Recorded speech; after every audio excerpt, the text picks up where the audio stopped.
Apa yang ketok malam-malam di lantai 5 dan di jendela? Semenjak itu menjadi sebuah kisah yang kayak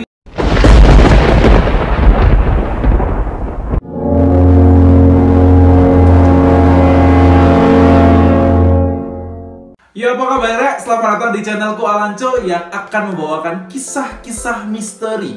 Kisah misteri apa lagi yang akan dibawakan kali ini? Penasaran? Langsung wae. Oh iya rek, kalian yang belum nonton videoku sebelumnya ya, belum kan? Yang mengenai pasar bubrah yang ada di Yogyakarta, di atas nih linknya, oke? Tonton dulu ya. Rek, adakah dari kalian yang masih kuliah? Ada? Ada kan pasti? Atau mungkin teman-teman atau arek-arek dulurku kabeh yang masih SMA dan mencari kampus impian, ya kan? Pasti mengidolakan, wah aku pengen banget untuk masuk kampus ini, aku pengen banget untuk masuk kampus itu. Tapi kali ini kalian wajib nonton video ini karena aku akan cerita mengenai kampus-kampus yang mengerikan. Konon, setiap bangunan itu memiliki penunggu atau makhluk yang tak kasat mata, ya.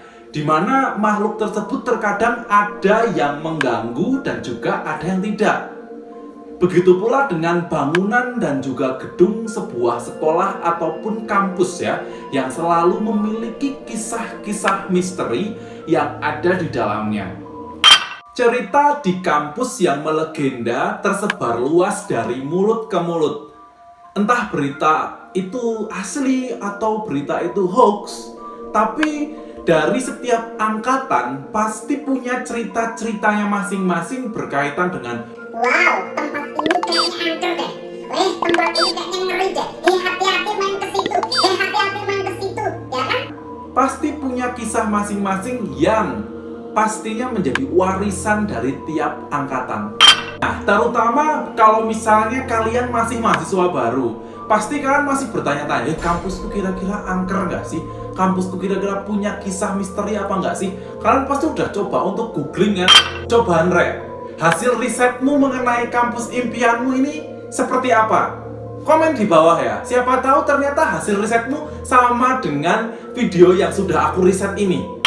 Nah rek, ngomong-ngomong soal kampus di Indonesia, itu ternyata memang banyak banget kan ya. Tapi aku mau cerita nih ya, beberapa kampus yang terkenal dengan kisah mistisnya ya. Oke rek, penasaran kan? Kisahnya seperti apa? Langsung wae. Selain dikenal sebagai salah satu universitas terbaik di Indonesia, kampus satu ini juga dikenal karena kisah mistisnya.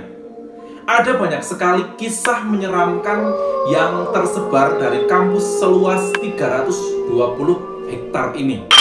Mulai dari cerita tentang kereta hantu yang sudah sangat terkenal dan hantu merah yang mirip dengan kuntilanak namun selalu menggunakan busana berwarna merah. Kebanyakan orang mengira bahwa busana merah ini tuh ada kaitannya dengan mahasiswa yang meninggal sebelum ia diwisuda. Hantu merah ini kerap muncul di beberapa tempat di UI ya, seperti di danau, di dalam kelas, dan bahkan pernah terjadi hantu menyamar sebagai layaknya seorang mahasiswi yang mengikuti kelas. Bahkan, ia kerap muncul di dalam musola di Universitas Indonesia. Yang menjadi pertanyaan ini ya, kok ya nggak di absen ya? Kan misalnya kalau misalnya dosen mau kuliah kan biasanya ngabsen dulu ya. Apakah nggak curiga? Kok yang ikut kuliah sebenarnya 30 tapi yang datang 31? Yang satu ini siapa? Gitu ya. Itu yang pertama. Lah, kemudian yang kedua, ternyata si hantu ini tuh masuknya sebenarnya ke musola. Berarti kan ya ini jin baik toh sebenarnya, bukan jin jahat. Kalau yang jahat tuh kan kalau misalnya terbang-terbang di atas danau gitu kan ya. Terus kalau misalnya mau masuk musola tiba-tiba takut kan kayak misalnya tandanya ada kayak zona-zona merah gitu kan. Kalau musola hanya untuk orang-orang yang salihah. Lah ini hantunya malah masuk ke musola. Berarti ini hantu baik, ya nggak? Oke rek, selain itu ya, Kemudian juga banyak mahasiswa yang sudah sangat familiar mengenai cerita horor di gedung Rektorat Universitas Indonesia. Nah, katanya di sana itu ada seorang arwah penasaran dari gadis yang meninggal akibat gantung diri. Mungkin kalian yang masih kuliah di UI pernah mendengar cerita ini? Kalian bisa komen di bawah ya.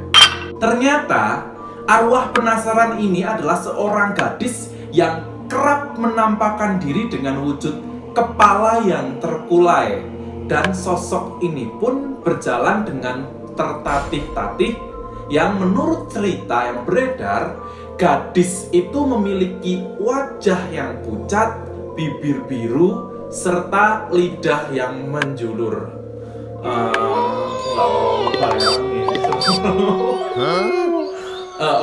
Kemudian cerita yang terakhir adalah konon pada setiap angkatan baru ya, seperti kalian ya, mahasiswa-mahasiswa baru, kalian kan belum tahu kisahnya seperti apa. Pasti kalian jangan jadi sok pemberani deh kalau kalian belum tahu kisah-kisahnya tempat-tempat tempat angker di UI. Kok kanker?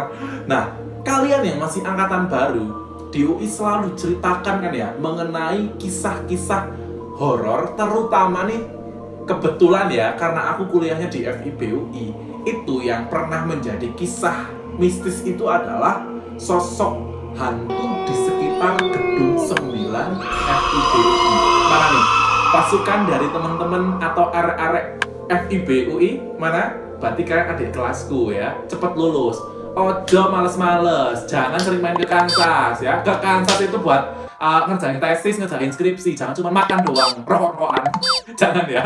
Ini kayak berasa kakak kelas mau apa namanya nasihatin adik kelasnya ya. Padahal kalau misalnya di kampus aku juga nggak berani. Kalau mereka lagi rokok-rokokan ya aku diam aja, nggak berani gitu. Tapi ini kalau kalian ngerasa, ayo cepet lulus, kasihan rokok kalian. Kok aku jadi marah-marah begini ya? Kenapa ya? Astagfirullahaladzim. Udah. Yuk lanjut.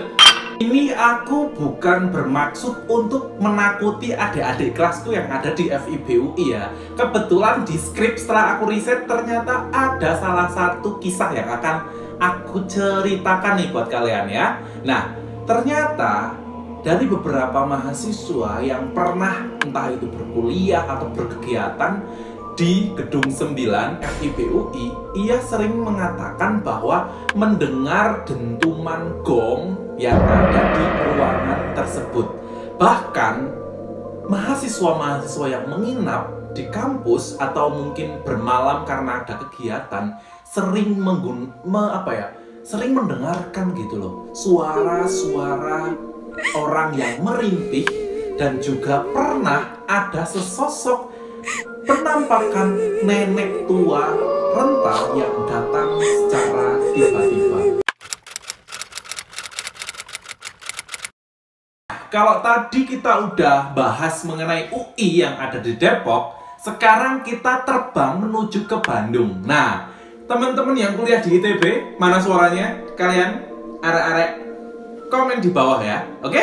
Nah, kamu yang kuliah di ITB pernah mendengar penampakan sosok perempuan berambut panjang yang berkeliaran di kawasan Taman Sari? Pernah nggak?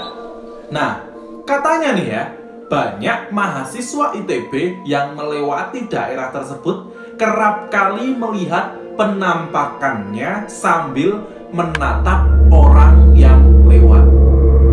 Kok menatap orang lewat ya? Emang orang lagi lewat ya ditatap dong? Masa gimana sih? Maksudnya gimana nih? Penampakannya gimana nih? Ya, coba. Ini teman-teman ITB mana suaranya? Mana? Komen ya, oke? Tapi di ITB itu juga punya segudang cerita horor ya. Contohnya nih ya, pengalaman saat Fancy Night FSRD ya, Fakultas Seni Rupa dan Desain kalau nggak salah ya kan, bener ya? Fancy Night, coba yang pernah ikut ke acara Fancy Night siapa? Komen ya di bawah ya. Nah, ceritanya begini, acara Fancy Night ini adalah sebuah pesta yang digelar di kampus. Biasanya sih memang acara ini semalam suntuk gitu loh, dari pagi sampai malam sampai pagi lagi gitu loh. Nah, dulunya Fancy Night ini digelar seperti ala-ala pesta topeng begitu. Jadi kayak berasa nonton sinetron yang kayak prom night gitu loh. Kalian tahu kan? Nah, tapi karena ITB bukan hanya milik mahasiswa, banyak juga yang party. Ngerti ya maksudnya ya? Jadi banyak dedemit yang juga ikut party itu. Nah, keanehan ini terus berlanjut, ya. Di antaranya anak-anak muda, tiba-tiba ada juga kakek-kakek yang datang. Lah kok lucu ya? Emang kakek-kakek mau ikut party kan ya? Nggak mungkin gitu kan ya. Nah, inilah yang menjadi sebuah keanehan, entah dari mana sih kakek-kakek ini datang gitu ya.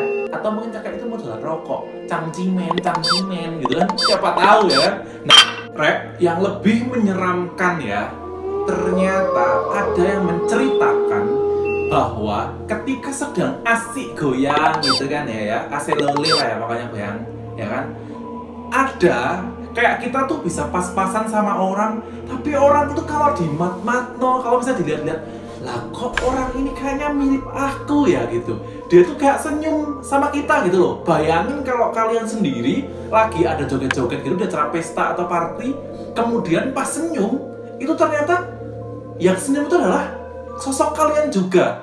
Nah, ini sering terjadi di tengah-tengah pesta fancy night itu. Nah, jadi ini memang kisah yang menurut aku serem banget sih. Bayangin aja, kalian bisa kayak apa yang harus kalian lakukan ketika kalian bertemu dengan sosok yang ternyata yang lagi senyum itu adalah kita gitu loh. Diri kita sendiri. Kan ini serem banget sih.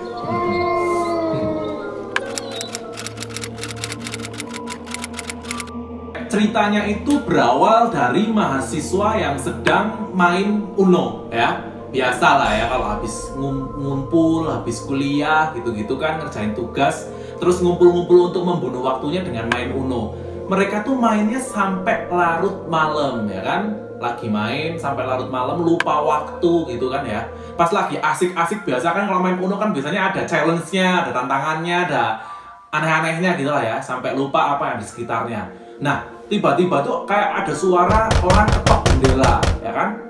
Tapi posisinya temen-temen di situ tuh kayak masih asik sendiri gitu loh, kayak ya udah gitu, tetap ya udah selalu lah ngobrol-ngobrol gitu kan, ya kan. Mungkin orang yang ketok ini kayak geram gitulah ya kan. Terus akhirnya orang yang sedang ketok ini tuh kayak bilang udah malam tidur, kan, wis turu rono, wis bengi gitu kan ya. Biasanya kan kayak gitu, kayak orang tua lagi nasehatin gitu loh, ya kan. Tapi mereka kayak jawab gitu loh, oh iya bentar lagi gitu ya, diluk meneh gitu kan, diluk engkas lah intinya. Nah, tapi mereka tetap kayak asik gitu, biasa ngobrol sama temennya, main Uno bla bla bla bla gitu kan ya. Sampai akhirnya mereka itu tersadar bahwa ternyata di tempat mereka lagi main Uno itu adalah lantai 5. Bayangin loh, lantai 5. Dan kemudian kalian tahu ketoknya itu kan di jendela. Nah, jendelanya itu nggak ada balkon sama sekali. Kalian bayangkan siapa yang ketok malam-malam di lantai 5 dan di jendela. Semenjak itu menjadi sebuah kisah yang kayak viral gitu loh di teman-teman asrama IPB. Coba kalian yang kuliah di IPB ya, yang pernah mendengar cerita ini, coba komen di bawah. Selengkapnya itu sebenarnya kayak gimana sih ceritanya? Oke? Nah, tapi ada kisah yang mirip-mirip kayak tadi. Ini rada berbeda sih, tetap kayak di asrama ya, tetapi ini mereka lagi rumpi biasa. Cewek-cewek itu lagi rumpi di asrama putri, ya kan? Loh, yang kalian di asrama putri suka rumpi-rumpi? Ini aku ceritakan ya kisahnya. Jadi ketika mereka sedang rumpi, asik kan ya, biasanya gosip-gosip tetangga gitulah ya, atau gosip-gosip mengenai dosen yang paling killer atau apalah ya, biasanya kan suka gosip-gosip ya kan? Ngaku deh. Nah, pada saat mereka lagi asik menggosip ya, kemudian ini tiba-tiba terdengar lagi suara ketok pintu. Ya, kalau ada jendela, sekarang yang diketok pintu. Tok tok tok. Oke. Nah, kemudian orang yang ketok pintu itu tuh menjawab, atau dia kayak ngasih informasi bahwa dia itu adalah orang tetangga sebelah. Ya biasa, kalian kalau misalnya lagi di asrama kan ya pasti akur sama tetangga sebelah kan ya. Ya, coba ya nggak kenal sama tetangga sebelahnya siapa ya. Masa satu asrama nggak kenal, ya kan? Pastikan harus kalian kenal loh ya. Nah, ketika orang yang ketok pintu itu bilang bahwa oke, tetangga sebelah ya biasa kan, kita pengen bukain lah ya, siapa tahu dia mau minta air ya kan, atau minta uang atau apa, bisa jadi minta tolong gitu kan bisa. Nah, tetapi ketika membuka ternyata yang sebelah itu tubuhnya sebelah yang ternyata dia itu adalah korban dari kecelakaan. Serem banget sih kalau ngobrolin ini dan ngomongin ini ya. Dan itu karena ternyata dia itu korban kayak terpotong gitu karena kecelakaan gitu. Nah, semoga kita sih nggak tahu ya apakah benar-benar itu kisahnya nyata apa enggak. Tapi kalau misalnya mendengar ini kan jadi agak miris juga ya. Berarti arwahnya nih masih belum tenang gitu loh, masih kayak penasaran gitu kan ya. Kita berdoa bareng lah supaya arwahnya bisa tenang di sana. Oke? Gimana Rek? Menurut dulur-dulur kabeh, kira-kira dari 3 kampus tersebut kisah mana yang paling menyeramkan ya? Mungkin nggak masuk list kampus kalian, nggak apa-apa, next kita akan bahas lagi ya kan. Nah, tetapi nih Rek ya, aku itu nggak bermaksud untuk ya menjelekkan kampus A, kampus B, kampus C gitu. Ini tujuannya hanya untuk hiburan semata ya kan. Ini namanya mitos kan ya, misteri yang dari mulut ke mulut. Dan ini nggak apa ya, pasti nggak bikin kampusnya jadi menurun pendaftarnya, mahasiswanya, nggak mungkin ya kan, karena 3 kampus ini kampus yang hebat-hebat ya kan. Karena juga nggak takut kan gara-gara video ini, nggak mau jadi kuliah di situ gara-gara aku pernah denger vlog dari orang yang menyeramkan, kan nggak mungkin ya kan, gila aja kan, teteplah ya. Jadi oke, menurut kalian mana nih yang paling menyeramkan? Tunggu komen di bawah. Nah Rek, itu tadi ternyata aku cuma cerita untuk daerah Jawa Barat. Iyalah, emang. Nah, nanti buat arek-arek yang sedang pengen mungkin diceritain tentang kampus-kampus yang lainnya yang berada di Jawa Timur, Jawa Tengah, atau mungkin di luar Jawa, nanti aku akan cerita di part berikutnya. Maka dari itu kalian bisa komen, kampus mana nih yang mau dibahas gitu kan ya. Tetapi jujur ya, aku ini bikin videonya bener-bener, ini sekarang udah lewat dari 22 menit ya, jadi 12:30 pagi ya tepatnya. Agak horor juga sih, terutama aku cerita yang tadi di Bogor ya, yang kampus IPB itu. Menurut aku sih itu yang lebih menyeramkan gitu, karena aku belum pernah dengar kisah yang seperti itu. Tetapi kalau aku jujur ya, karena memang aku kuliahnya di UI, aku punya pengalaman horor-horor lah bareng temenku Yasmin ya loh ya. Jadi aku pernah main nih sama temen Yasmin, dan aku melihat sosok yang agak menyeramkan juga di daerah pintu air. Coba teman-teman dari UI yang daerah pintu air itu, kan itu arah mau ke rektorat UI ya. Kalau kalian lewat situ nanti kalian akan lewat ke daerah kuburan Bikun ya, kuburan Bikun bis kuning UI, kalian tahu dari situ lewat situ. Nah di situ tuh ada apa namanya, kayak kuntilanak merah gitu loh di situ gitu. Dan yang paling menyeramkan sih beberapa kasus pembunuhan yang ada di kampus juga yang sampai sekarang belum terungkap. Menurut aku nanti aku akan cerita lebih detail lah tentang itu gitu. Itu aja Rek, thank you banget buat kalian yang udah nonton video ini sampai akhir ya. Jangan lupa buat kalian untuk dukung channel ini dengan cara subscribe ya, dengan cara like, dan juga dengan cara share ke teman-teman yang lain ya kan. Kalau kalian punya ide atau saran untuk apa namanya video-video berikutnya atau kisah-kisah mistis berikutnya, kalian bisa ya tulis di kolom komentar. Oh, aku pengen ini, aku pengen itu. Aku sangat menunggu banget partisipasi dari arek-arek dulur-dulur kabeh. Oke, sampai jumpa di part berikutnya mengenai kampus-kampus yang punya kisah mistis. Oke, bye bye.